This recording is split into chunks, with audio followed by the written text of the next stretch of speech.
Was Sami Zayn found guilty in the court of the tribal chief, and Jay Briscoe is set to be honored this week on AEW Dynamite. But first we have an update on the future of Bullet Club leader Jay White, whose contract is set to expire in the very near future. During Fightful's Raw recap last night, a viewer would ask Sean Ross Sapp for an update on the future of the Switchblade, asking for a percentage on where he will land next, and Sapp would respond, 75% for WWE, 10% AEW, 10% NJPW, and 5% for Impact. According to Fightful Select, Stone Cold Steve Austin received an enormous offer for a match with undisputed WWE Universal Champion Roman Reigns at WrestleMania 39. It appears that this was a backup plan in case an appearance from The Rock fell through, which seems to have actually happened. It looks like this isn't the only name said to have been pitched to Austin, however, as according to Dave Meltzer on Wrestling Observer Radio, a match between Texas Rattlesnake and Brock Lesnar was in the works. Whilst Meltzer did deny talk of a pitch for Reigns versus Austin, Sean Ross Sapp has clarified on Twitter that both matches were proposed at one stage or another. Last night on the 30th anniversary edition of Monday Night Raw, Bray Wyatt and the American Badass Undertaker would link up to take out LA Knight, in a moment being referred to as a passing of the torch. Taker would confront Knight before grabbing him by the throat, ready for a chokeslam, but instead throwing him into the direction of Wyatt, who dropped him with his sister Abigail. According to WrestleVotes, the dead man has long been a fan of Wyatt's work, with them revealing a message he had for Vince McMahon after their match at WrestleMania 31, and they would tweet, "Feels like a good time to tweet this. Following their match at WrestleMania 31, Undertaker told Vince McMahon in the post-match embrace to take care of him in reference to Bray. Regardless of what happened in the interim, Taker has always been a huge Wyatt supporter. It showed just now." Bray Wyatt himself would later take to Twitter to give his thoughts on the moment and said, "This moment justified a lifetime of sacrifices for me, a lifetime of people treating my uniqueness like it was a disease. Through all the bad times, I never changed myself to fit anyone's narrative. I'm proud of that. Thank you, Taker. Suck it, LA Knight." Dax Harwood would take to his FTR podcast this week, where he revealed a rejected AEW singles match between himself and Jon Moxley. Dax would say that Tony Khan declined to book it due to situations getting in the way, and said, "I politicked so much to Tony to allow him and I to work towards the end of the year because I wanted to have a who is the better wrestler in 2022. I've worked very hard. Just some circumstances got in the way and that never happened. The one experience I had with him in the ring, I absolutely loved it, and I hope 2023 brings forth a match for him and I."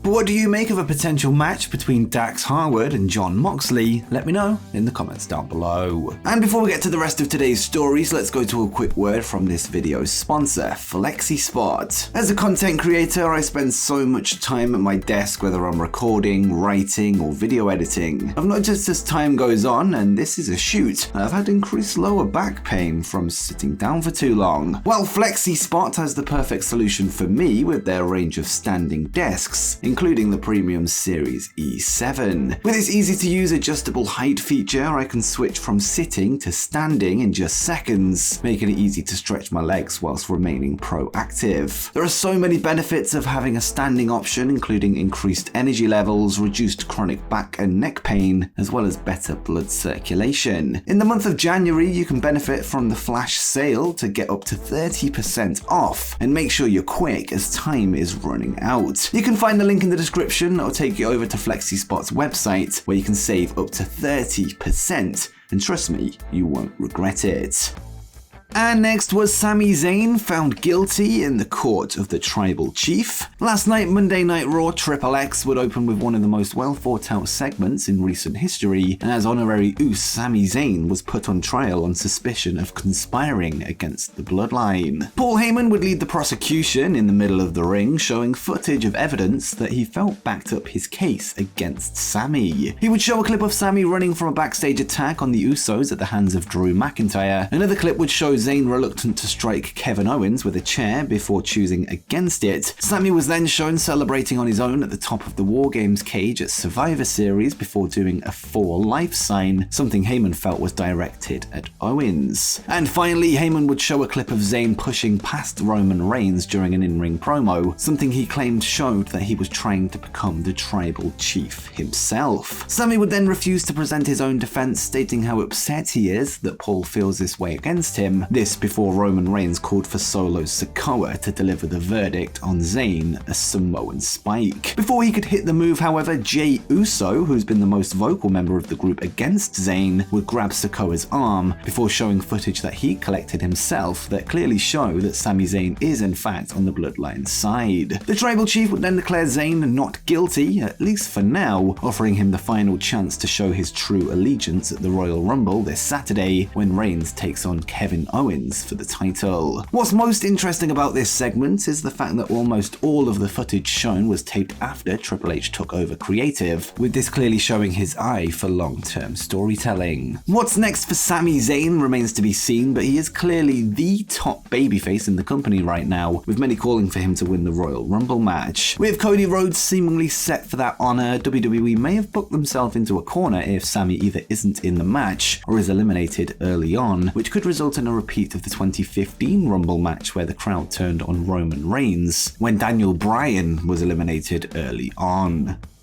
And next up, Jay Briscoe is set to be honored this week on AEW Dynamite. Right before this video was uploaded, I had a story ready to go which covered how Warner Bros. Discovery was blocking any potential AEW appearance from Mark Briscoe, who lost his brother and tag team partner Jay last week. The news came via Dave Meltzer on Wrestling Observer Radio. Prior to the accident, both Jay and his brother Mark were reportedly blacklisted by Warner from appearing on All Elite Wrestling television, despite being under contract with AEW's sister promotion Ring of Honor, where they were the current tag team champions at the time of the incident. Despite the best efforts of AEW and ROH owner Tony Khan, the brothers wouldn't be allowed on Dynamite or Rampage, this due to AEW's broadcast partner allegedly blocking the move after comments Jay made on social media an entire decade ago. As we saw last week, Warner would allegedly prevent any significant tributes to Jay to air on TBS during the first AEW Dynamite after his passing, with there instead being a pre-taped tribute episode